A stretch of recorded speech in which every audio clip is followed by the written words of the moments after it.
फिर उसे नींद नहीं आई, चैन नहीं आया। रात को सोया तो वह बार बार चौंक सा उठा। उसने सपना देखा, एक बहुत बड़ा कपूर का पहाड़ है, बहुत बड़ा, मुलायम कपूर की बड़ी बड़ी चट्टानें और इतनी पवित्र खुशबू कि आदमी की आत्मा बेले का फूल बन जाए। वह और सुधा उन सौरभ की चट्टानों के बीच चढ़ रहे हैं। केवल वह है और सुधा है। सुधा सफेद बादलों की साड़ी पहने हैं और चंद्र किरणों की चादर लपेटे हैं। जहां जहां चंद्र जाता है, कपूर की चट्टानों पर इंद्रधनुष खिल जाते हैं और सुधा अपने बादलों के आंचल में इंद्रधनुष के फूल बटोरती चलती है।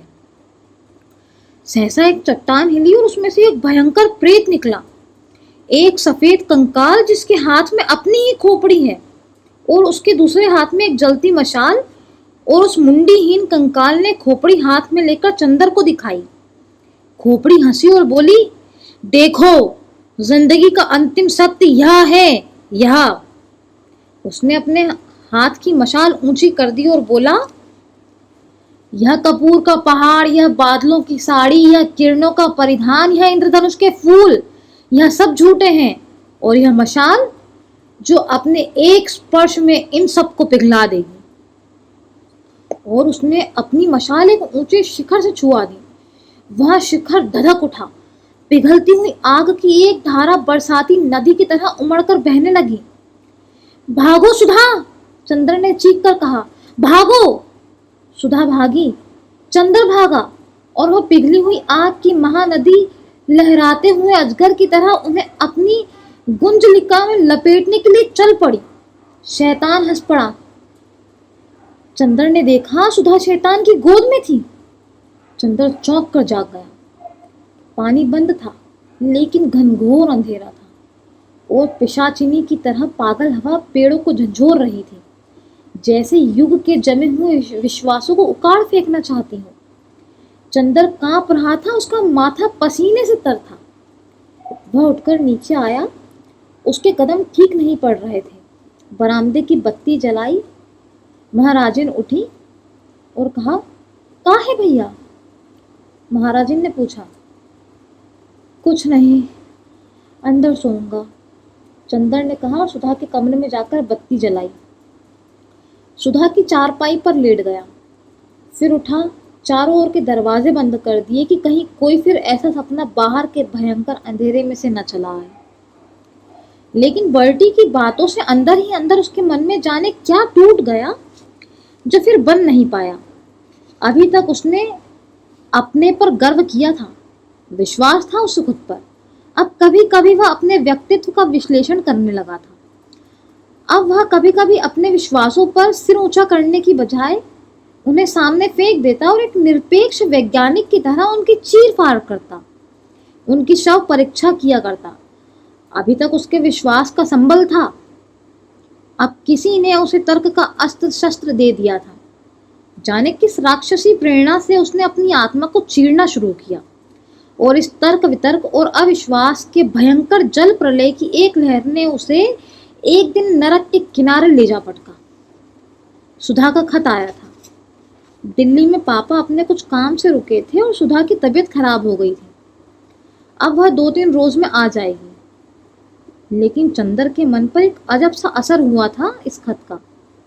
सुधा का पत्र नहीं आया था। सुधा दूर थी, तब वह खुश था, वह उल्लासित था। सुधा का पत्र आते ही सहसा वह उदास हो गया। उदास तो क्या, उसे उबकाई सी आने लगी। उसे यह सब सहसा पता नहीं एक नाटक सा लगने लगा था, एक बहुत सस्ता नीचे स्तर का नाटक। उसे लगता था ये सब चारों ओर का त्याग, साधन, सौंदर्य, ये सब झूठ है। सुधा का अंतोतु गत्वा वह एक साधारण लड़की है जो कुंवारे जीवन में पति और विवाहित जीवन में प्रेमी की भूखी होती है। वह भी शैतान से पूर्णतया हारा नहीं था। वह लड़ने की कोशिश करता था, लेकिन वह हार रहा था, यह भी उसे मालूम था। और चंद्र के जिस गर्व ने उसकी जीत में साथ दिया था, वही गर्व उसकी हार में साथ दे रहा था। उसने मन में सोच लिया कि वह सुधा से, सभी लड़कियों से, इस सारे नाटक से नफरत करता है। सुधा का विवाह होना ही था सुधा को विवाह करना था, सुधा के आंसू झूठे थे। अगर चंद्र सुधा को ना भी समझाता तो घूम फिर कर सुधा विवाह करती ही। तब फिर विश्वास काहे का, त्याग काहे का? विश्वास टूट चुका था, गर्व जिंदा था। गर्व घमंड में बदल गया था, घमंड नफरत में, और नफरत नसों को चूर चूर कर देने वाली उदासी में। सुधा जब आई तो उसने चंद्र को बिल्कुल बदला हुआ पाया।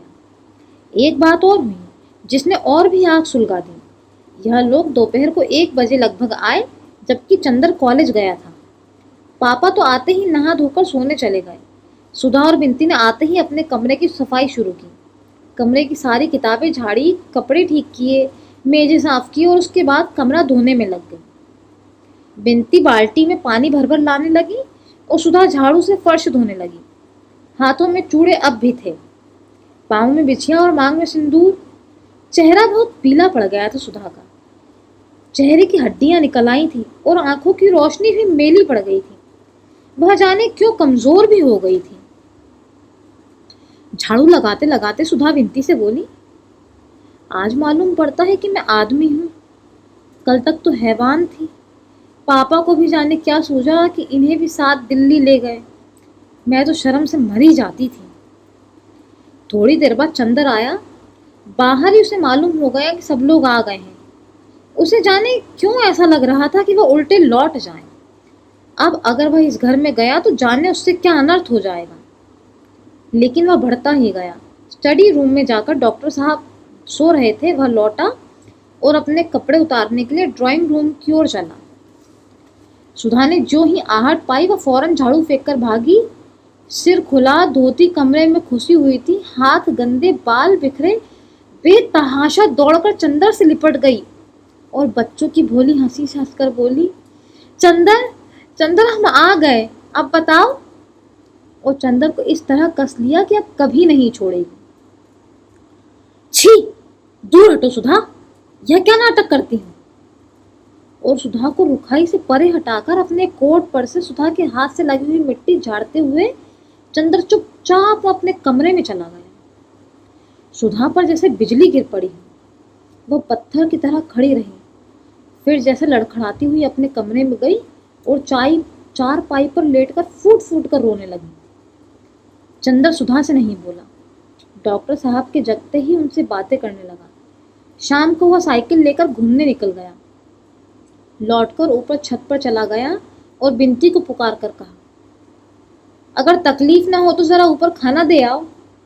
बिंती ने थाली लगाई और सुधा से कहा, लो दीदी दे आओ। सुधा ने सिर हिलाकर कहा, तू ही दे आ, मैं अब कौन रह गई हूँ उनकी। बिंती के बहु समझाने पर सुधा खाना ले गई। चंदर लेटा था गुमसुम। सुधा ने स्टूल खींचकर खाना रखा। चंदर कुछ नहीं बोला। उसने पानी रखा। चंदर कुछ नहीं बोला। खाओ ना, सुधा ने कहा और एक कोर बनाकर चंदर को देने लगी।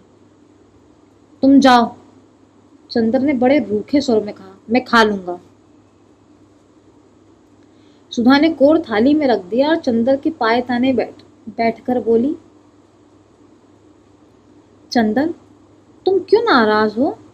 बताओ हमसे क्या पाप हो गया है? पिछले 1.5 महीने हमने एक एक क्षण गिन गिन कर काटे हैं कि कब तुम्हारे पास आए। हमें क्या मालूम था कि तुम ऐसे हो गए हो। मुझे जो चाहे सजा दे दो, लेकिन ऐसा तो ना करो। तुम तो कुछ भी नहीं समझते। और सुधा ने चंदर के पैरों पर सिर रख दिया। चंदर ने पैर झटक दिए। सुधा, इन सब बातों से फायदा नहीं है। अब इस तरह की बातें करना और सुनना मैं भूल गया हूँ। कभी इस तरह की बातें करते अच्छा लगता था, अब तो किसी सुहागिन के मुंह से शोभा नहीं देता। सुधा तिलमिला उठी। तो यह बात है तुम्हारे मन में? मैं तो पहले से ही समझती थी, लेकिन तुम्ही ने तो कहा था चंदर, अब तुम ही ऐसा कह रहे हो। शर्म नहीं आती तुम्हें? और सुधा ने हाथ से ब्याह वाले चूड़ी उतारकर छत पर फेंक दिए। बिछिया उतारने लगी और पागलों की तरह फटी आवाज में बोली, जो तुमने कहा मैंने किया, अब जो कहोगे वह करूंगी। यही चाहते हो ना? और अंत में उसने अपनी बिछिया उतारकर छत पर फेंक दी। चंदर कांप गया। उसने इस दृश्य की कल्पना कभी नहीं की थी। बिंती, बिंती, उसने घबराकर पुकारा और सुधा से बोला, अरे ये क्या कर रही हो? कोई देखेगा तो क्या सोचेगा? पहनो जल्दी से। मुझे किसी की परवाह नहीं, तुम्हारा तो जी ठंडा पड़ जाएगा ना, सुधा ने कहा। चंदर उठा, उसने जबरदस्ती सुधा के हाथ पकड़ लिए। बिंती आ गई। लो, इन्हें चूड़ी पहना दो। बिंती ने चुपचाप चूड़ी और बिछिया पहना दी। सुधा चुपचाप उठी और नीचे चली गई। चंदर अपनी खाट पर सिर झुकाए लज्जित सा बैठा था। लीजिए, खाना खा लीजिए, बिंती बोली। मैं नहीं खाऊंगा, चंदर ने रुंधे गले से कहा। खाइए वरना अच्छी बात नहीं होगी। आप दोनों मिलकर मुझे मार ही डालिए, बस किस्सा खत्म हो जाए। ना आप सीधे मुंह से बोलते हैं ना दीदी, पता नहीं आप लोगों को हो क्या गया है। चंदर कुछ नहीं बोला। खाइए, आपको हमारी कसम है, वरना दीदी खाना नहीं खाएंगी। आपको मालूम नहीं, दीदी की तबीयत इधर बहुत खराब है। उन्हें सुबह शाम बुखार रहता है। दिल्ली में भी बहुत तबीयत खराब हो गई थी उनकी। आप ऐसा कर रहे हैं, बताइए उनका क्या क्या हाल होगा। आप समझते होंगे ये बहुत सुखी होगी, लेकिन आपको क्या मालूम, पहले आप दीदी के आंसू पर पागल हो उठते थे, अब आपको हो क्या गया है। चंदन ने सिर उठाया और गहरी सांस लेकर बोला, जाने क्या हो गया है बिंती। मैं कभी नहीं सोचता था कि सुधा को मैं इतना दुख दे सकूंगा। इतना अभागा हूं कि मैं खुद भी इधर घुलता रहा और सुधा को भी इतने दुखी कर दिया। और सचमुच चंदर की आंखों में आंसू भर आए। बिंती चंदर के पीछे खड़ी थी। चंदर का सिर अपनी छाती में लगाकर आंसू पोंछते हुए बोली, छी, अब और दुखी होइएगा तो दीदी और भी रोएंगी। लीजिए खाइए। जाओ, दीदी को बुला लो और उन्हें भी खिला दो, चंदर ने कहा। बिंती गई और फिर लौटकर बोली, बहुत रो रही हैं, अब आज उनका नशा उतर जाने दीजिए, तब कल बात कीजिएगा। फिर सुधा ने न खाया तो नहीं, आप खा लीजिएगा तो वे खा लेंगी, उनको खिलाए बिना मैं तो नहीं खाऊंगी, बिंती बोली और अपने हाथ से कोर बनाकर चंदर को देने लगी। चंदर ने खाना शुरू किया और धीरे धीरे से गहरी सांस लेकर बोला, बिंती, तुम हमारी और सुधा की उस जन्म की कौन हो। सुबह के वक्त जब चंदन नाश्ता करने बैठा तो डॉक्टर साहब के साथ ही बैठा। सुधा आई और प्याला रखकर चली गई। वो बहुत उदास थी। चंदर का मन भर आया। सुधा की उदासी उसे कितना लज्जित कर रही थी, कितना दुखी कर रही थी। दिन भर किसी काम में उसकी तबीयत नहीं लगी।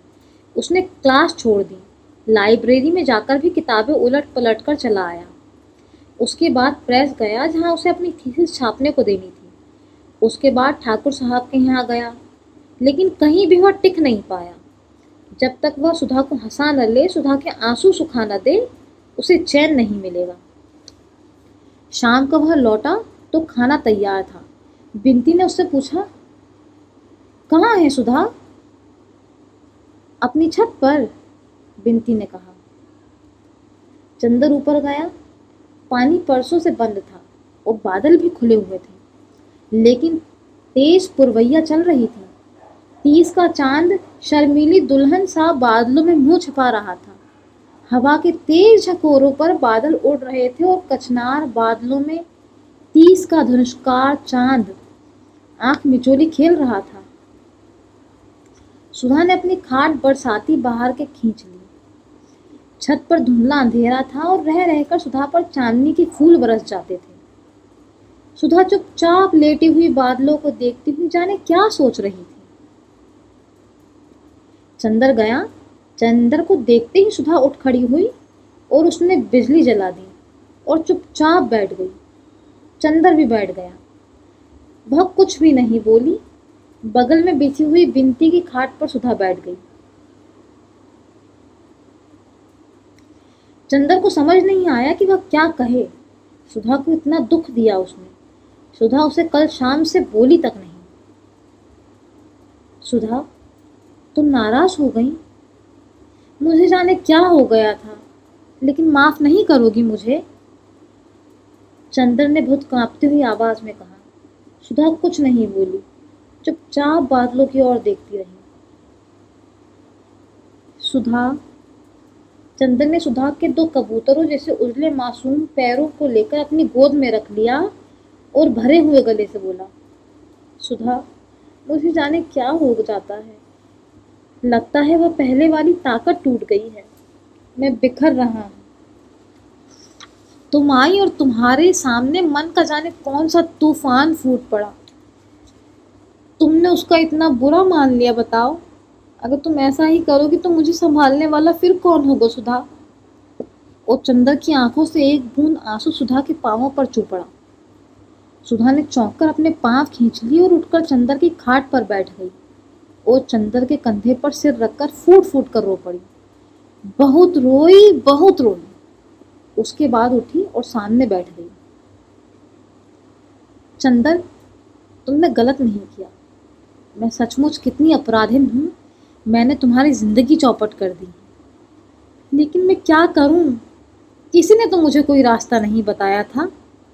अब हो ही क्या सकता है। चंदर, तुम भी बर्दाश्त करो और हम भी। चंदर कुछ नहीं बोला। उसने सुधा के हाथ अपने होठों से लगा लिए। लेकिन मैं तुम्हें इस तरह बिखरने नहीं दूंगी। तुमने अब अगर इस तरह किया तो अच्छी बात नहीं होगी। फिर अपने को धीरज देते रहे और तुम इस तरह करोगे तो। नहीं सुधा, मैं अपने को टूटने नहीं दूंगा। तुम्हारा प्यार मेरे साथ है। लेकिन इधर मुझे जाने क्या हो गया था। हाँ, समझ लो चंदर, तुम्हें हमारे सुहाग की लाज है। हम कितने दुखी हैं तुम समझ नहीं सकते। एक तुम्ही को तो देखकर हम थोड़ा सा दुख दर्द भूल जाते हैं, सो तुम भी इस तरह करने लगे। हम लोग कितने अभागे हैं। और वह फिर चुपचाप लेटकर ऊपर देखती हुई जाने क्या सोचने लगी। चंदर ने एक बार धुंधली रेशमी चांदनी में मुरझाए हुए सोन जूही के फूल जैसे मुंह की ओर देखा और सुधा के नरम गुलाबी होठों पर उंगलियां रख दी। थोड़ी देर वह आंसू में भीगे हुए गुलाब की दुख भरी पंखुड़ियों से उंगलियां उलझाए रहा और फिर बोला, क्या सोच रही थी? चंद्र ने बहुत दुलार से सुधा के माथे पर हाथ फेर कर कहा। सुधा एक फीकी सी हंसी हंसकर बोली, जैसे आज लेटे हुए बादलों को देख रही हूँ, तुम पास बैठे हो, उसी तरह एक दिन कॉलेज में दोपहर को मैं और गेसू लेटे हुए बादलों को देख रहे थे। उस दिन उसने एक शेर सुनाया, कैफ बरदोश बादलों को न देख, बेखबर तू कुचल न जाए कहीं। उसका कहना कितना सच निकला। भाग्य ने कहाँ ले जा पटका मुझे। क्यों, वह तुम्हें कोई तकलीफ तो नहीं? चंद्र ने पूछा। हाँ, समझते तो सब यही हैं, लेकिन जो तकलीफ है वह मैं जानती हूँ या बिनती जानती है। सुधा ने गहरी सांस लेकर कहा, वहां आदमी भी बने रहने का अधिकार नहीं? क्यों? चंदर ने पूछा। क्या बताएं तुम्हें चंदर, कभी कभी मन में आता है कि डूब मरूं। ऐसा भी जीवन होगा मेरा, मैंने ये कभी नहीं सोचा था। सुधा ने कहा। क्या बात है, बताओ ना सुधा, चंदर ने पूछा। बता दूंगी देवता मेरे, तुमसे भला क्या छुपाऊंगी, लेकिन आज नहीं फिर कभी। सुधा ने कहा, तुम परेशान मत हो। कहाँ तुम, कहाँ दुनिया। काश कि कभी तुम्हारी गोद से अलग न होती मैं। और सुधा ने अपना मुंह चंदर की गोद में छिपा लिया। चांदनी पंखुड़ियां बरस पड़ी।